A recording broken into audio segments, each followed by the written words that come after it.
Only hours after this mega inferno caused by a diesel-powered car destroyed an entire airport car park, shut down the airport, and incinerated 1,500 cars, while a truck full of F-150 pickup trucks also incinerated itself. By the way, I should mention, none of these were electric.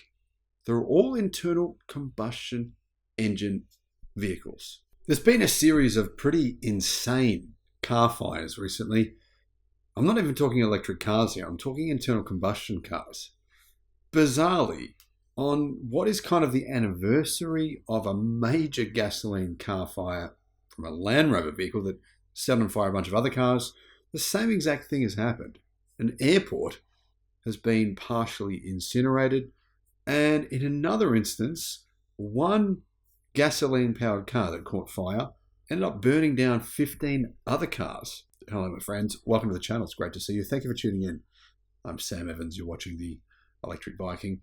Just want to say a big shout out to our Patreon supporters. Thank you for supporting the channel.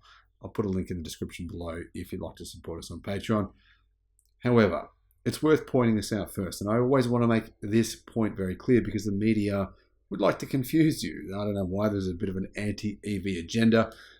Electric cars, on average, statistically worldwide, are 100 or nearly 100 times less likely to have a fire of any kind than an internal combustion vehicle like a gasoline or diesel-powered vehicle. However, that totally changes with plug-in hybrids. Plug-in hybrids are about 300 times more likely to have a fire than an electric car.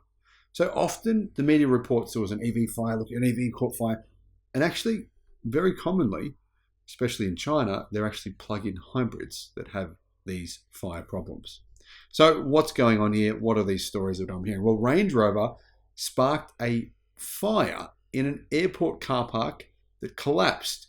And this comes 6 years after a Land Rover destroyed Liverpool's Echo Arena car park and 6 months after Land Rover recalls. Now, the Range Rover, that fire that sparked last night's Luton Airport car park inferno came 6 years after a Land Rover, both internal combustion, gasoline-powered, went up in flames at Liverpool's Echo Arena car park and destroyed that car park. So an airport car park, now a car park at a football pitch, have been destroyed by Land Rover vehicles. And strangely, I don't hear anyone calling for the cessation, stopping the production of these Land Rover vehicles.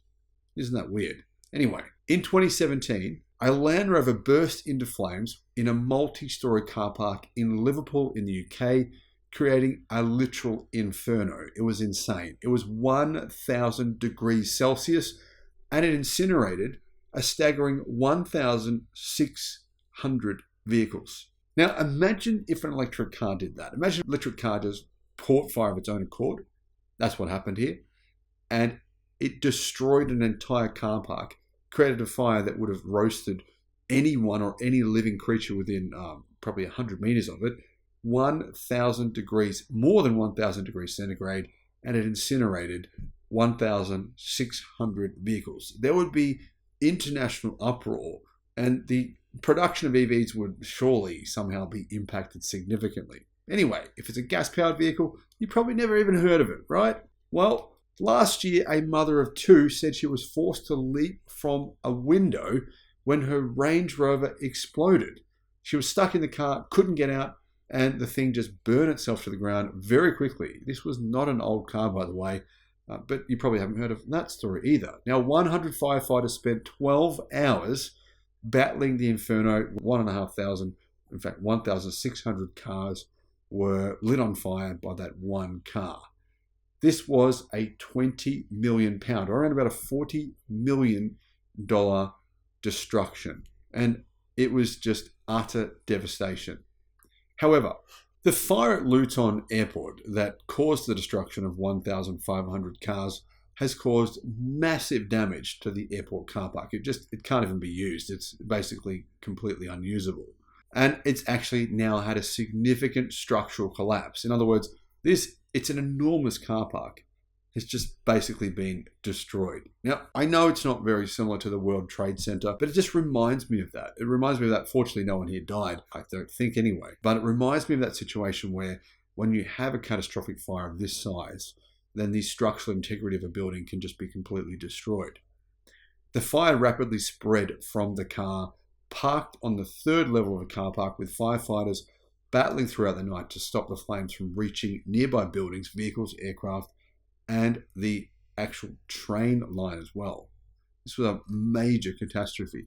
You're talking, like I said, many, many different fire brigades had to band together. Over 100 firefighters were called to this area from numerous different fire stations. What vehicle started the fire? Well, initially we didn't know, but it appears as though it was a British-built Land Rover, which, to be fair, they're not known for their reliability. Now, I've just checked the data. It wasn't a Land Rover, it was a Range Rover, but I mean, same thing. An investigation into the cause of the blaze is currently underway.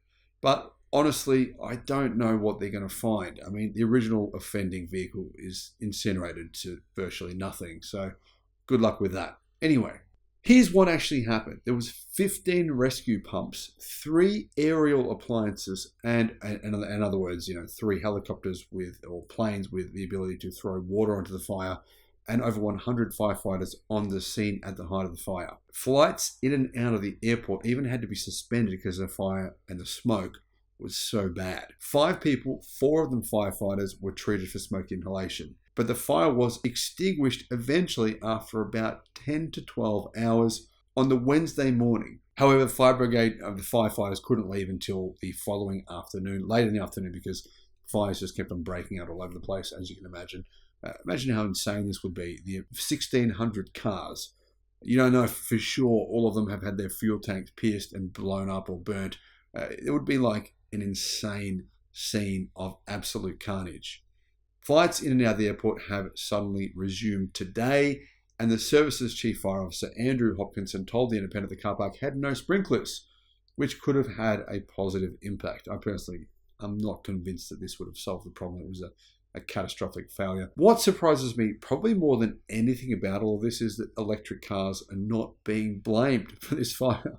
Kind of weird to hear them not being blamed. Anyhow, guys, this is what can happen. This happens for gasoline-powered vehicles all the time. Like I said, it's more than 100 times more likely that a gasoline or diesel-powered vehicle will set fire to itself. So if you want the absolute safest car, whether that's in a crash or when a fire happens, then it's definitely an electric one, regardless of whether or not you have an LFP or ternary battery. Thank you for watching.